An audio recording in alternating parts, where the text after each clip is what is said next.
Okay, so Deji, did you want to say something also, or Muji, before I call Rose and any tea? No, not really, to be Okay. honest. I think I'm expecting a lot of questions from people Yeah. because this has done, quickly. And I know someone asked yesterday, is it yesterday or 2 days ago, that she was a bit confused that what is she doing there when everybody was just talking, and then what they were talking she didn't understand. Just to clarify again, those guys that are talking are your mentors, so they know what they are doing and they have been doing it as well. So that's where they are actually showcasing it. Do you get it now? So you don't need to worry. But of course, we expect you to be able to speak like them as we go through the internship. Yeah. So in the next maybe 2 weeks or 3 weeks, you'll be doing the same thing like them. So that is the purpose. And this particular session, the workshop that we've done right now, is to show you how it should be done, what good looks like, and then you can do the same thing within your team. So if you have any questions, is the right time for you to kind of ask now. Any part of the ceremonies, or even if there's any part that you think you don't understand the content, who is present, who is not present, how do you need to facilitate it? Because from here now, on Monday, you need to kind of own this anyway, right? There will be reviews. I think along with the reviews, we'll put on Friday, or is it Thursday or on Saturday? I put it on Saturday. They will do their own review within themselves. Then they will come Okay. for demo proper on Sunday. Yeah. Okay, and that also, and they do the retro on that day as well, right? This first one, yes, they'll do the ritual on that time, Okay, but all right, subsequently cool. they'll do it in their own space. Oh, sorry, I didn't get that. So they are not doing retro on Saturday, is that right? No, they'll do the ritual on Sunday so that we can be there to correct them. Oh, okay, okay. So then going forward, they have to do within themselves. Yeah. Yes, please. Okay. All right. Cool. So yeah, all these ceremonies, you guys, you need to pass through them. You need to do them. But of course, you don't need to worry if it's not perfect at the first instance. And yeah, you'll get better at it. Don't. Yeah. Please, I would ask you to be gentle on your Scrum Masters. All right. They are still learning as well. Do you get it now? So they might make mistakes, and it's a safe environment. They should make mistake.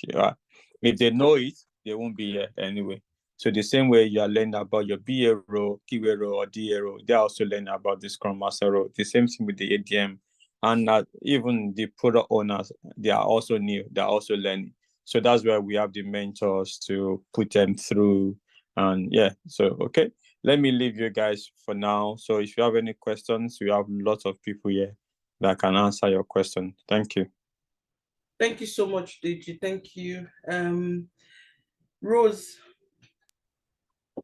Thank you guys for this demonstration. I have two questions. One has to do with estimations, and then the other has to do with that to do board and in progress again. But I'll start with the estimation.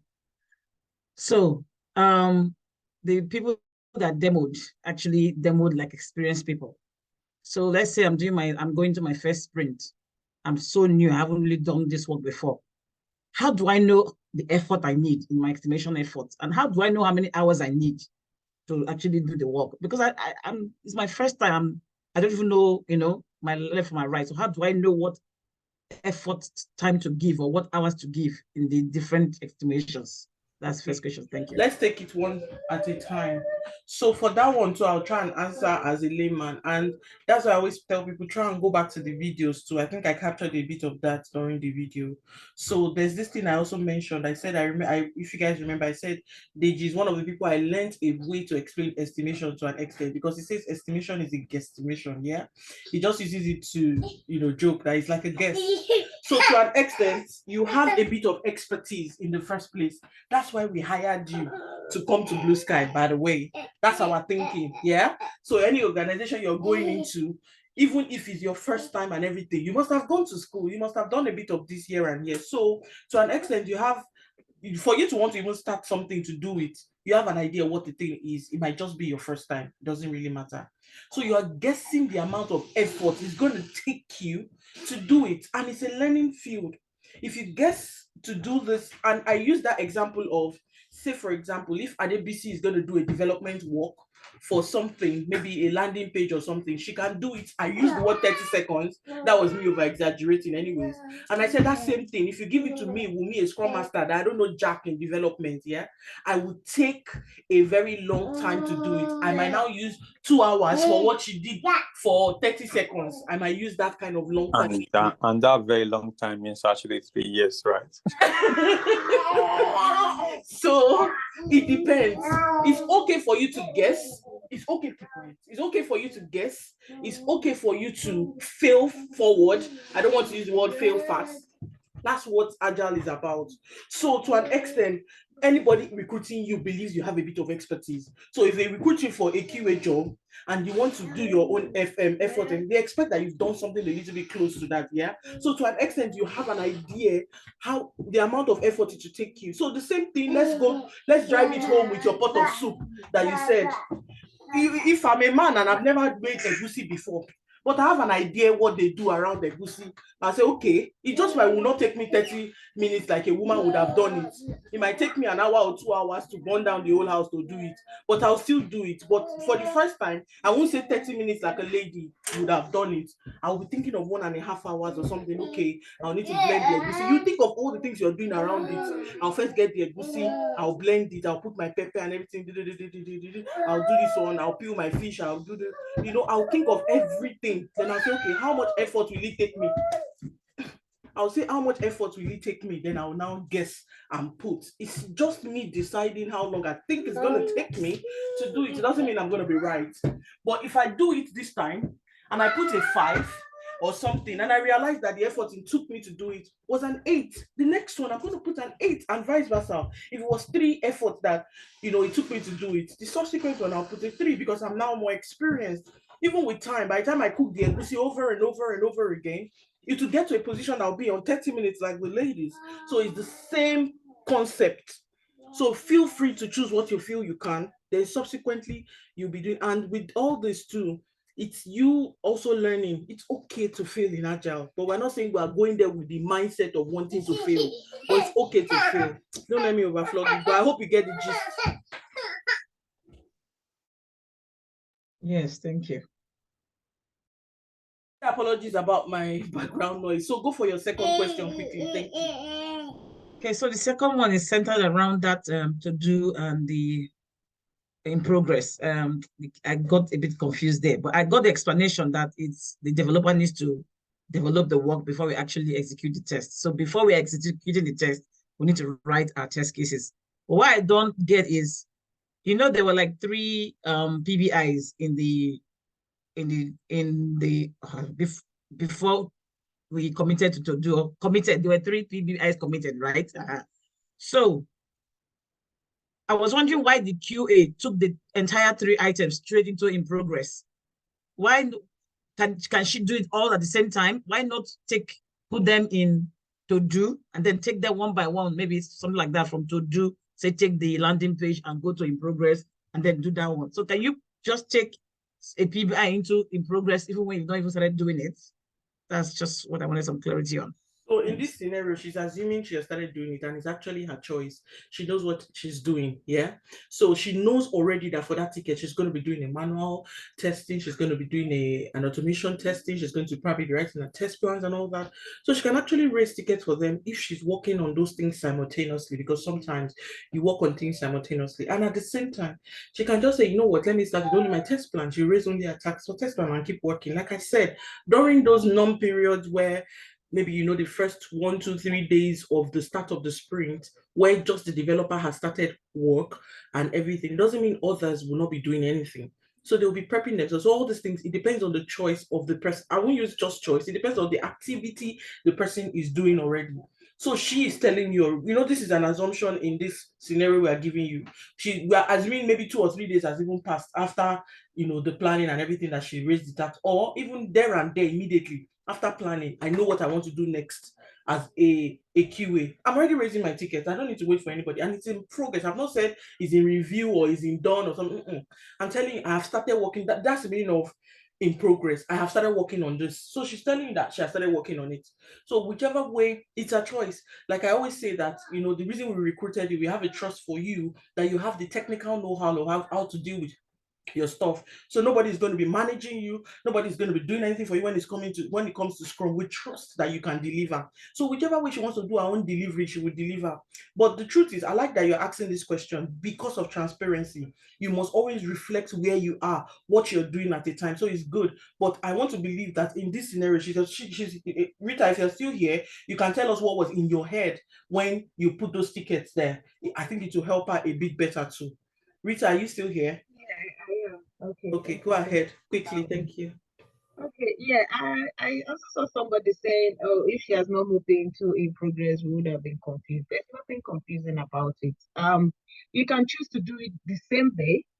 Sometimes what I do, if I am the only QA, say for instance, I have 4 tickets and I know I still have automation to do for the next 2 weeks before the sprint ends, and I really want to start quickly, because sometimes it's better you start quickly, and you also have the is it the burn down chart for the Scrum Masters as well? Because if you leave your tasks too late before you start executing, it affects the burn down chart. So if you start quicker, it puts you in a better position. You are not then in a rush. So what I did, or what I normally do most times, is once the tickets have been, the PBIs have been committed, I then start to write my test cases. So that was why I moved it. But in your case, you can decide not to do it that very day. You can decide to do it the very next day. You can decide to do it 3 days later. Some people perhaps wait until the developer has moved the PBIs into their done before they start writing their test cases.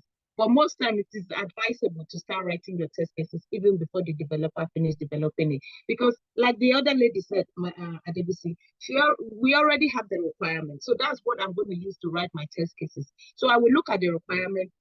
I mean, you guys will get to know all these things. There's also exploratory testing. So these are all the things that you get to learn here anyway. But yeah, you can choose to do it from there immediately or afterwards, 2 days after, 3 days after. It's up to you, or where, because sometimes it might take up to a week before the developer will say, oh, this PBI is ready. And then if you have so much to do, that's when you start. And say, for instance, you also have up to 5, some PBIs might have up to 5 scenarios. I think there was one that had 2. So sometimes you might have up to 5 scenarios and you still need to do. So sometimes it makes you relax that, okay, I've done this. You're just waiting for it to be executed. And once the environment is ready and the PBI is done, then what you just have to do is just to execute it. And that's it. So that's how I do it. I quickly start writing my test cases, and it's always advisable to start writing your test cases because you have the requirement. So this time around, you don't need the developer. It's only the BA you need. So once the BA own is done, you can start writing your test cases. That's it for the testers. Yeah, Thank that you was why I so did that. much. Yeah. Thank you so much, Rita. I hope it helps you, NET. It No, was that wasn't Rose. me. Yes, thanks. I Sorry, didn't ask my Rose. question. Rose, was that okay for you, Rose? Yes, yes, yes. Okay, really, it's always good Thank to you. be proactive. It puts the pressure off you towards the end of the sprint. And like she said, you have to be considerate about your whole team. So she's already telling you that she's being considerate of the team's burn down and everything. It's not even peculiar to just the Scrum Master. The work within the team. And really, if you go out there, it happens the same way. You see some people that are very proactive on their work, while some people, it will be as if you are almost chasing them. And that's not what agile is supposed to be about. Yeah, so it's really, really a good one. And Deji, do you want to go before anything will go? Yeah. I think that is a very, very good question, even for Scrum Masters. When you see people moving 3 stories at the same time, or someone has got 3 stories in his name or her name, and at the same time, you need to ask questions, to be honest. And you need to ask, are you working on those 3 at the same time? So if you say, oh, I've just finished one, or I'm actually writing test cases on one, then right now one of them is blocked. You just have to ask so that someone is just not moving stories, right? And is not doing anything. Do you get now? Because some people do that. They frame busy, right? They look as, oh, he's working on 10 story, whether he's not doing anything. So you would now realize that at the end of the sprint, the guy has not done anything because he said, I'm working on 4. I've not finished. So as a Scrum Master, you need to ask questions. Most Scrum Master will even prefer that you work on 1, right? And within 1 or 2 days, you finish that and you move it. Do you get it now? So that's why as a Scrum Master, you need to ask, okay? And I like the answers that Rita said, Rita actually gave, which is okay. But as a Scrum Master, you need to watch it. Very, very important, so that because other people that are very experienced can cheat the system. Do you get it now? He just, as Rita has said now, he just use that to boost the Scrum Master, whereas you are not doing anything. You are just, I'm writing test cases and blockers. But before you know, he puts you in that difficult position as a Scrum Master. At the end of the sprint, this person has not really done anything. And then you are still waiting for the story. But if it's only one story the person is on, then you can actually say, you've been working on this story for 2 or 3 days now. Why are you not moved? Why is it not moved? You need to watch it. So that's what I want to say. Okay. Thank you so much, Didi, for saying exactly that. It's very important that you guys capture that as Scrum Masters and even everybody within the team. Honestly, precisely on Thursday, this same thing came up in my team. That's why I actually said sometimes you just have 3 tickets and all that, So you see, this person actually had 5. And you have to actually follow up on what exactly they are doing, kind of. You have to have, according to what you say, eagle eye. Yeah, really. You have to have eagle eye sometimes. Now, be careful. There's a thin line between managing people or, questioning people. So you have to be careful. So it won't be as if you are managing them. So this guy had 5 tickets, and I know in my heart that he's not working on more than one. And one of the tickets was actually concluded already last sprint. And I don't know why I'm seeing it again here. Did he raise a new one? Did he, I had to ask him, and he clarified everything, which now made sense. Then the PO2 now jumped in to give clarity of why these 5 are there and all, And of course, I don't want to go into details of it, but it was good to spot. In fact, he was like, oh, nice spot and everything. And they now explained why that story repeated itself, that they had finished that aspect of it. There are sometimes people break their stories into bits so that you can take one at a time, because there are some jobs that can take you 3 quarters or even a full year to finish them. That's even if it will finish. There are some that are even continuous. So it was clarified. So please always have that eagle eye. Very, very good to spot all those. So I'm happy that that was even mentioned now. Please, guys, as we are going, learn as much as you can. Even if you're not the one asking the questions, pick what you can. Thank you so much, Rose, for your questions. Very good. Anything you want to go? Yes, thank you. Thank you, Muji, and thank you to the team. I actually have 3 questions. I'll make them quick. The first one was at the stand-up. You're speaking from far. mentioned. Do you want to come up clearly? Oh yes. Is that any better? Better now. Good. Shoot. Yeah. Rita mentioned that she was having some access issues, and that's why she couldn't do work, blah blah blah. It's bad again. Oh dear. Any Yes, better? clear. It's clear now. Quickly go. All right. Right. So was there any reason she had to wait to the stand-up? Could she not have messaged you instead of waiting for the stand-up to raise the issue? That's my first question. The second one, after the stand-up, there was now then a meeting with the PO, the stakeholders, and all those people where they would mention or look at the demo. If they have further feedback, they'll give them and all that. What kept coming to my head is who's making a note of all these things, notes of meeting or, things that needs to be discussed. Is it going to be the Scrum Master or everybody picks the part that is important to them? If there's a note being taken, does it go in a central place that people can refer to? So it's not a case of, BA said, and 2 days after BA saying, I didn't say, but then if there's a note of meeting, we can go back to that. That's my second question. So, and then the last one was, you mentioned that the Scrum Master has to create metrics, I think is what you called it at the end of the sprint. I have no clue what that is, sorry.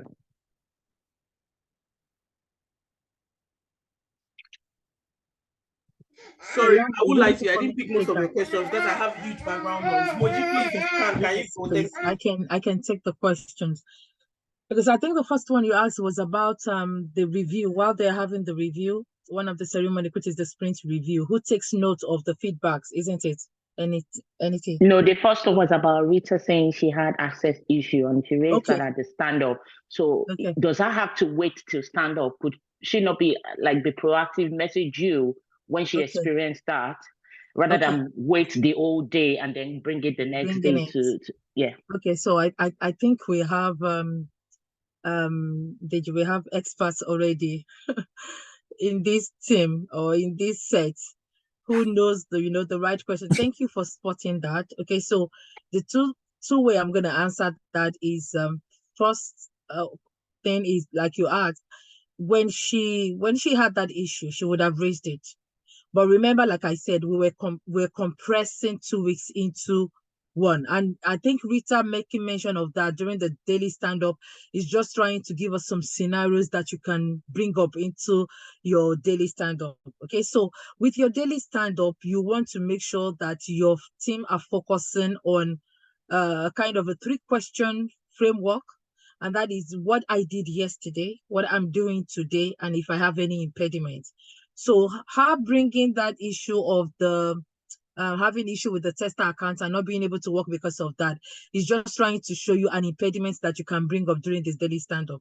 But as you said, NET, you can also bring it up. You don't have to wait till the Scrum till the daily stand-up before you bring it up. So let's assume that happened a day before. She would have reached out to a Scrum Master to say, oh, I can't work on this because of this reason. And the Scrum Master would have sorted it out. If we need to reach out to the facilities team in order to sort that out, that would have been sorted out for her, they would have been notified, and maybe it's in progress for them resolving it and everything. So if that hasn't still not been resolved and we have that daily stand-up and Rita brings it up again, she's having that shared knowledge within the team. Okay, to say that I know she brought it up, she's just telling the team, the Scrum Master at that meeting. So let's assume also that happened some few minutes before the daily stand-up. Okay, some few minutes, and there's no way she could do. She must have maybe sent a message to our Scrum Master and all that. But remember that every meeting we have, what we're doing with those ceremonies is transparency, visibility, able to interact with the team. What your daily stand-up is for is, let's plan how we're going to work today.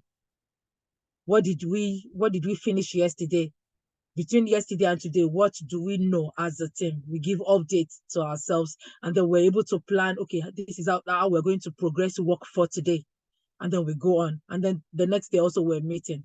So if it happened maybe a day prior to that there's stand-up meeting, definitely she would have told our Scrum Master and the resolution would have been in progress. But we can still update the whole team so that every other team member going on the board won't be wondering, okay, so why has she not moved what she needed to move? Now everybody has a shared understanding and they have that shared knowledge of why she's not moving and things like that. And if anybody is having the same issue, still struggling to say, oh, why am I not able to do this with this particular tool that I've been given, that person has a better understanding of, they are not in the dark anymore. They will know that, oh, it's because there's an issue with that particular tool, that's why I'm not able to use it also. And then you can have, even at that particular meeting, if we have more people say, oh, I'm not able to use it also, so that's what the problem is. Do you understand? And that's what that meeting is about. That is why we work in a team, interacting, communicating, collaborating together, and then planning how we can go forward so that even if we have an impediment in place, what can we do? Planning that together as a team, brainstorming and collaborating together. What do we need to do to go forward? I hope that is clear, anything. But yeah, you are right. It's something that should have come up, or the Scrum Master should have known about prior to that meeting. If it had happened prior, she would have told them also. But we can also bring it up at the meeting just to update the other team members there. Thank you so much, Moji. Thank you for mentioning all this. So I'll also say that quickly, that sometimes when you get into a team, there are some things you should try and eradicate immediately. Some people know these things, but you must nudge them to remember. You know how you say you're just reminding somebody, it doesn't mean they don't have common sense. But if you put it in place, so one of the first things I did was, I think I even mentioned it when I was taking the call. I said waiting syndrome. I use the example of something happened to you 10 a.m. today, which is after the stand-up. Say your stand-up was before 10 a.m. Something happened to you 10 a.m. today, and you wait till the next stand-up before you tell the team or the Scrum Master, then there's something wrong with your team. So you as Scrum Master or even team members, you should know your responsibility. Make sure you throw these things up before time, right? So except if the thing probably happened that morning and you don't have enough time to already have told the person. So if this thing comes up, the first thing I'll ask as a Scrum Master now, say for example, it went well, it's just that it happened this morning and it happened on Friday. So I don't know why all these things I'm saying happened very recently, very true. And this is for my ODEC team, that's the team in India.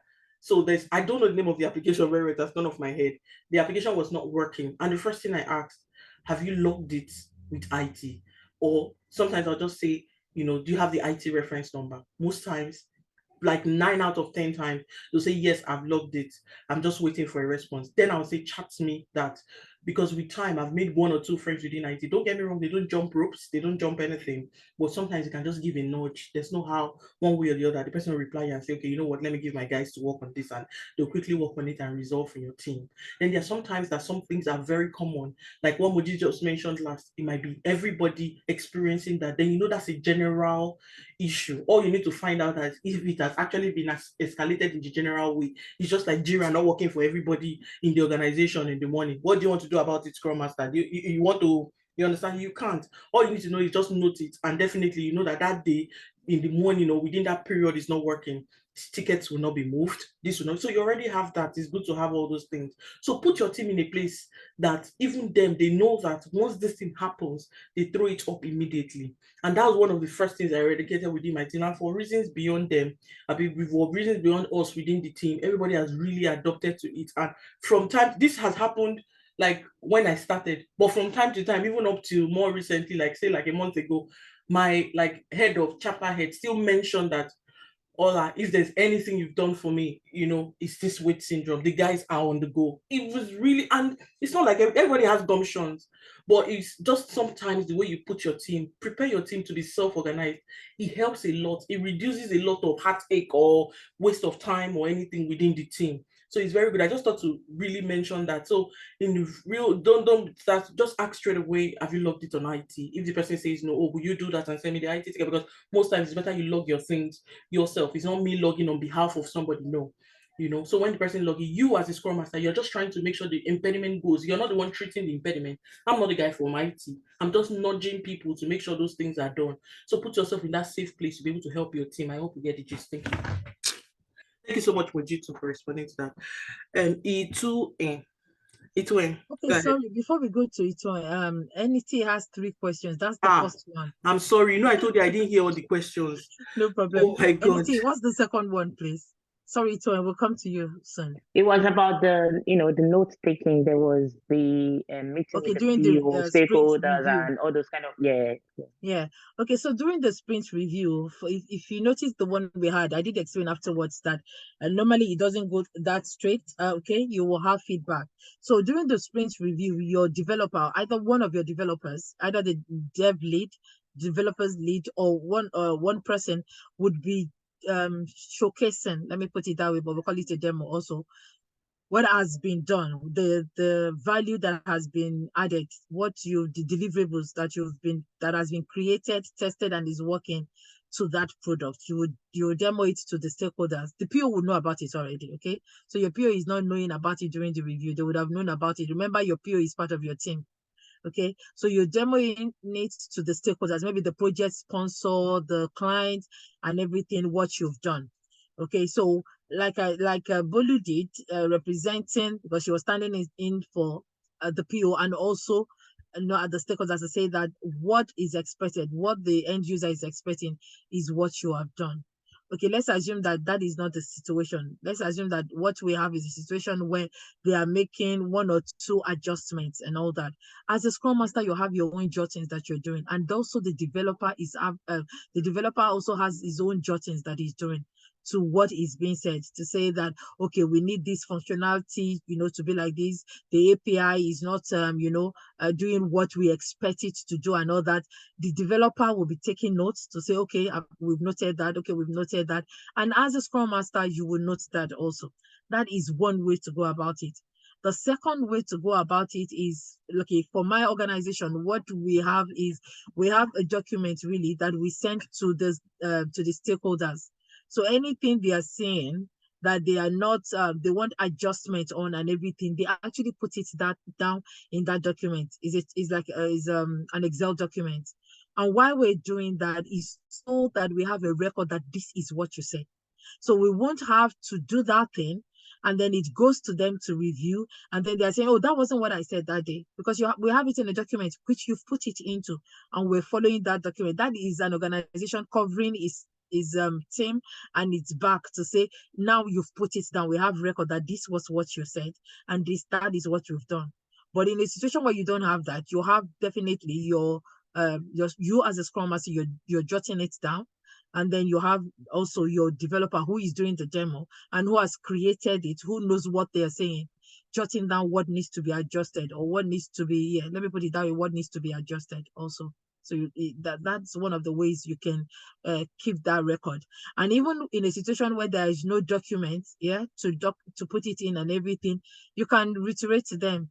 When they finish saying, "Oh, this is what you should do," and everything, so you can say, "Okay, so just to get you clearly, what you want is for us to do da da da da da da da." You're repeating it for them because that's what you've put down, so that you're clear that is what they said they want. So you can do it that way also. Is that clear, Anity? Yes, thank you. All right. And then the third question? They said the Scrum Master would create a metrics at the end of each sprint. Okay. Yeah, you were wondering what a metrics is. No Okay, idea. so all right. So your metrics are charts. Okay, so there are charts that measures the team's progress and your team's process. And what you use those charts to do is you use it to improve yourself going forward. So you can share during the after the sprint planning, you saw me going on the dashboard and creating those charts, isn't it? So that chart, you're able to use it because at the end of the sprint, it's just because we've used one day to compress everything. So don't worry. By the time you go through a normal process and those days are filled out, you will understand what I'm saying because it will give you information. If anything is added during the sprint, it will be able to tell you, oh, there was a scope increase to show that, oh, something was added during the sprint for us to work on. If the team didn't do anything, maybe for some few days and all that and everything, you're able to see it in the chart. So the charts and your board are aligned. Your charts are real times. Anything that is done on the board, the chart is picking it up. So as a Scrum Master at times, I don't need to go on the board to say, oh, this was, what happened? I think it was 4. Oh, no, I'm not sure. I think it was 3 yesterday. Now it has become 5. The chart would show me. So if I'm not sure, all I need to go is to go on that chart and it will show me. So it's like a metrics is measuring how your team is progressing, which you can use to deliberate even during your retro in order to plan how to improve going forward. But these are the things, let's rush it. These are some of the things you would get trained about so that you know what the metrics is for, what the benefits of having those metrics in place, what the metric is meant to be measuring, how you can use it, your metrics is telling you, all the features on it and everything. There will be training for that during the sprints. No, not during the sprint, during the course of your internship. So I don't want to rush into that, but you will get the gist of what they do. But normally that's what you use them to do, to measure the progress of your team and the process, and then use that to plan your continuous improvements going forward. Namaste, Moji. Thank you so much. Rose, I hope you're good. We need to wrap up fast. We are 5 minutes past time. That wasn't Rose. Sorry. Wow. NET, sorry. NET, thank you. Thanks, Rose, for mentioning. Itoe, go ahead. Okay, thanks, Moji, for the coordination. Moji has actually answered most of my questions, but I would just like to ask one because of time as well. It looks like the Scrum Masters are totally in control of the whole sprint. But I want to know who does the Scrum Master report to at the end of this, or is it the product manager, product owner will just pick up the whole thing on the board? Okay, so I like your question, so I'll just answer it as quickly as I can. So nobody's in control, but there's something a Scrum Master does. A Scrum Master is protecting the agile process within the team, just making sure these things are done. Now, if I want to answer in Mr. Deji's way, the people that are not working is the Scrum Master, and the people that are working are the developers. That's the BA, the QA, and the dev guys. So they are the ones actually doing the main work, the um the technical part of the job and all that. Yeah. But you Scrum Masters, you are trying to just protect the Scrum values, make sure they do things iteratively and incrementally. Yeah. So that's basically the main thing. So nobody's in control. Now I should say this: everybody within the Scrum team are equal. There's no one managing each other. And I know I've mentioned it with words like you're not managing each other. We're not project managers trying to manage a team. No, this is a Scrum team. The right a QA has is the right an SM has is the right a PO has. We are all equal. Yes, in organizations they cannot they might not put a lower level person per se to be a PO. No, the person with PO will have a bit of experience, maybe technicalities of how to handle some of these things. So all these things are just peculiar to organization, but within the Scrum team, everybody reserves the same rights.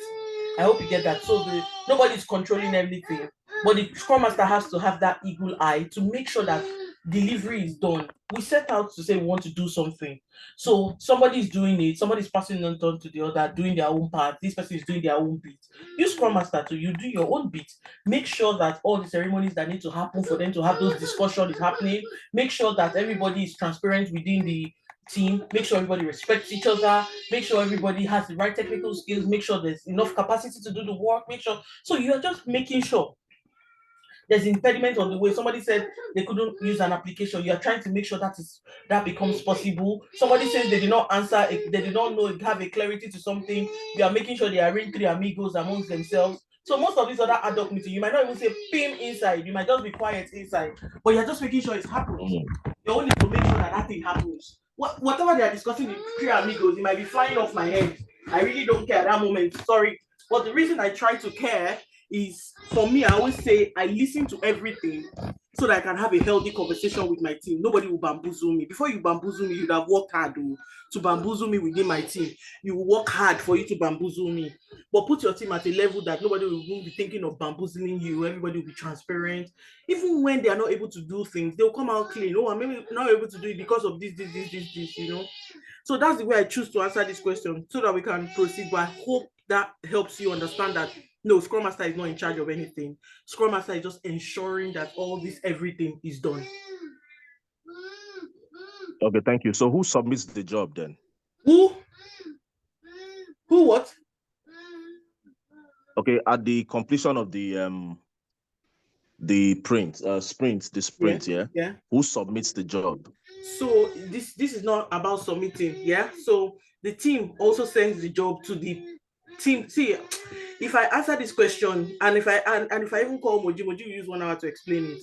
All right, let me try. Moji, don't use 1 hour. We are going now. No, I won't. I promise you, I won't use 1 hour. One minute, okay. please. Okay, Thank so you. what happens is at the start of sprint, yeah, it's the PO comes and said this is the goal for this sprint. Okay, let's assume that the goal for this sprint is that I want you to create a landing page. That is what we're focusing on for those 2 weeks. And that's why we always have a sprint goal. And that's the goal we want to focus on. So when the developer develops, the tester tests, the tester raises a bug, let's assume the developer has done the bugs, we've retested it, everything is done, we've moved all the story, we've been able to achieve that goal. Okay, so one of the ceremony is the sprint review. At that sprint review is where I used the word earlier on, I say you showcase what you've done to the stakeholders. So the stakeholders like the business, the project sponsor, or the client, that's the person that has brought the business to you people, that I want you to create these, I want you to create a website for me. And when we started that and everything, the first thing we've created is maybe the landing page. And the landing page was the goal and everything. So we're coming to that sprint review to show that stakeholder that, okay, this is the first thing we've done. Look at it. Is it okay? He's reviewing it. He's checking it. We've showcased that thing. He's checking it. He said, okay, yeah, that's fine. That's good. I'm okay. I don't have any issue with it and everything. Remember, you're creating a website. So that is standing. That is done. That is the increment for that particular sprint 1. We start our sprint 2. The PO will tell us the goal. the goal for this sprint is I want you to create the header on that landing page. We take all the stories into sprints, developer develops, the keyword test, everything is okay. We have another review, okay, again for that sprint too.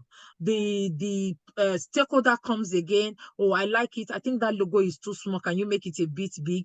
I don't like that color. Can you change that color? Okay, we note all those things down and everything. What about the other things? Oh, the other things are fine. It's just those two things and everything. Now, those deliverables, the things that he said, oh, the things are fine. Maybe the menus on the header is fine for him. The way we've done it, the design and everything is okay with that. That is added to the website again. So Agile is all about incremental value being added to what we are building until we complete everything and then we hand over and sign off.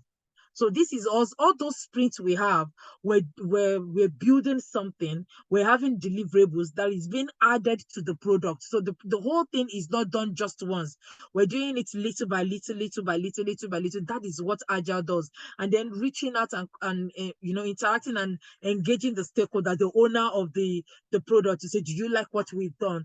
Do you want us to do better? Do you want us to do anything? It comes with that feedback. We go on and on and on. And at the end of the day, what we're doing with that process is making sure that they get quality at the end of the day. And what we've created is in line with what they're expecting. We're meeting their expectation by having that process in place. And that is what you're the Scrum Master. That is the process, the Scrum process that you're guiding the team to work with and ensuring they are experts.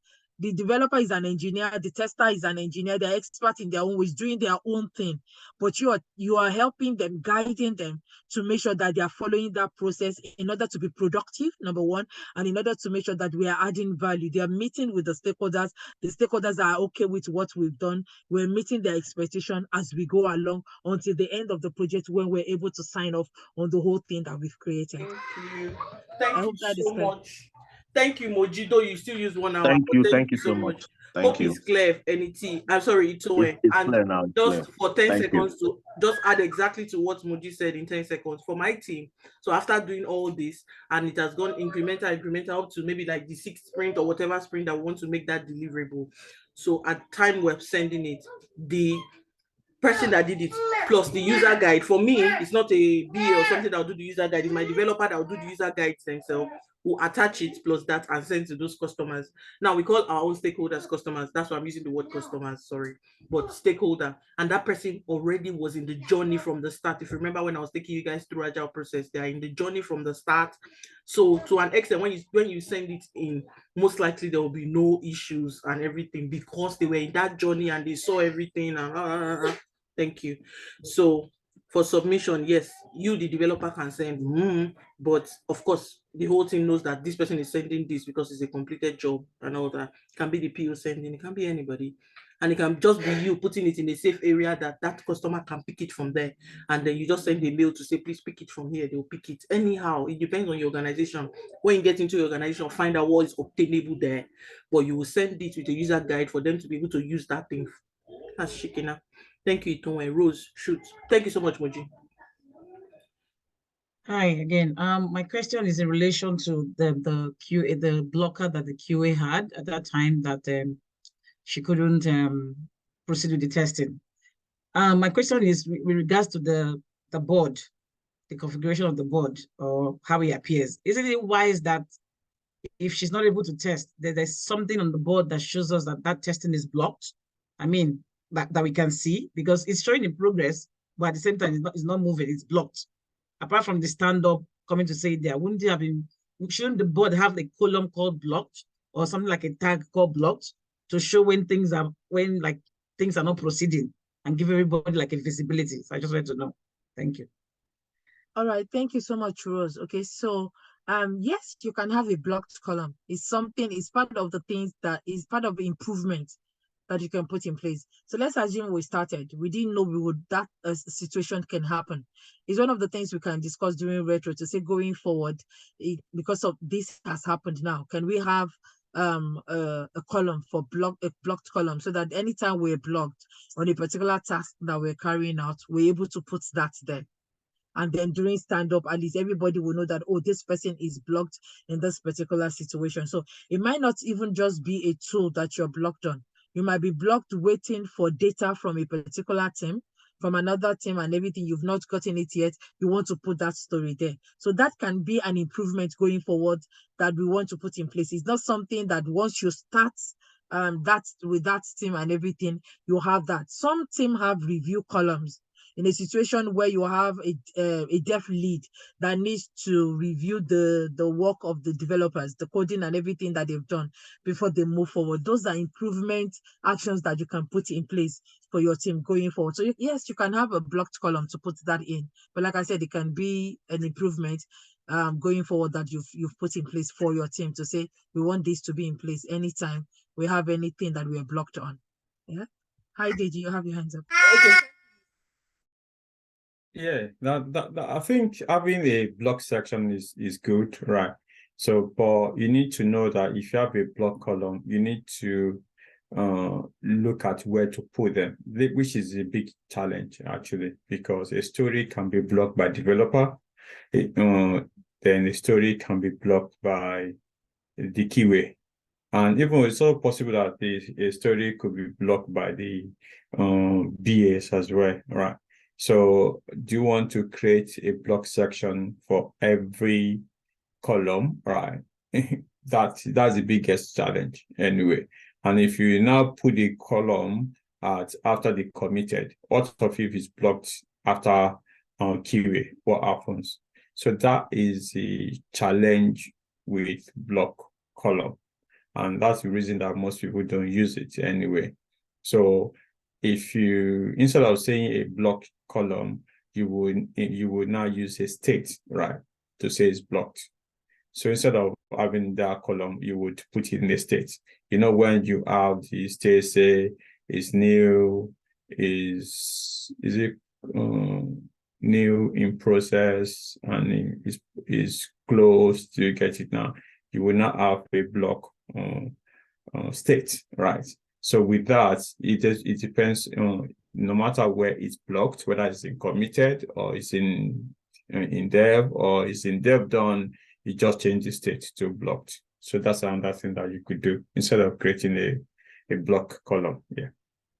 Thank you so much. You see, Thank you so much. questions. Why I like these questions is I keep repeating myself. It depends on what is obtainable in your organization, but it's always good for you to have an overview of what it should be like.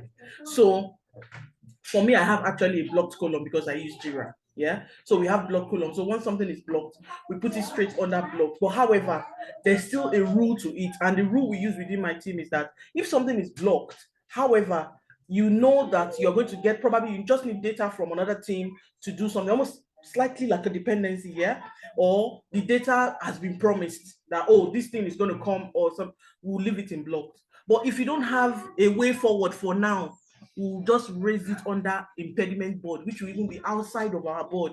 We'll go and raise it, and it also depends. If we're going to raise it and it's something that the team has to discuss to work on it, we'll put it in and put group, under squad. If not, you change the column. That's the part that they're saying in process, in this, you either change it to the group. And if it's not something the group can handle, then you change it to domain. So all these things depend. And that's because you cannot even see a resolution to it at the time. So that's why it's completely blocked. Those ones will call it completely blocked, yeah? But if it's just blocked, but to an extent, you think a data might resolve what you need, and you didn't preempt that you will need this data before you started the sprint. So you just put it under the blocked column. And hopefully we get it before the end of the sprint. Then you quickly, and then you move out the work out of there. So, but all these things sometimes, for me, Azure has already enough columns for you to be adding blocks. So it's better you just change your state and also put a comment on that and tag the person that you want to receive it or something, even if it's you want the developers to know, or the SMs, just tag them. But I always keep repeating myself, it's good to know all these things, but when you also get to your organization, find out what is obtainable. So some of the questions I'll ask is, how do you treat your blocked tickets? How do you treat your impediment? All those kind of things. But just be open-minded and go with the flow, yeah? I think that will help. Did you still have something to say, because your hands are still raised? No, I'm going to put it down. Thank you. Yeah, okay, so it just depends. Yeah, for Azure, I'm sure some people still use blocked column or something, but Jira, most of the Jira boards I see blocked, I see review. I have blocked on my own, I have review and all. But I think that's about it. Thanks, guys, for enduring for another 20 minutes. I hope nobody has any other question. Once again, I think I'll thank everybody that has spoken, everybody that has done the demo for us. That's all the mentors. Thank you, guys. If I were you, please try to reach out. You said? Please mute yourselves. So guys, please, I'll tell you guys, go to Telegram when you have issues. Please feel free to reach out to your mentors. These people have a lot of knowledge to dish out. If you reach them, they'll respond to you. They can't start looking for you to know what you need if you don't reach out to them. So please feel free to utilize all these guys. They are willing and able to help you. So I just thought to still throw that out there. So thanks so much, everyone. Let's have a blessed weekend, or what is remaining of the weekend. How do we put it? Thank you so much, guys. See ya tomorrow. Thank you. Good Thank night. you. Good Thank night. you. Thank you, everyone. Thank you. Good night. Thank you. Thank you. Thank you. Good Night, night. everyone. Thank Thank you, everyone. Good night. you. Night, everyone. Thank you. Good night.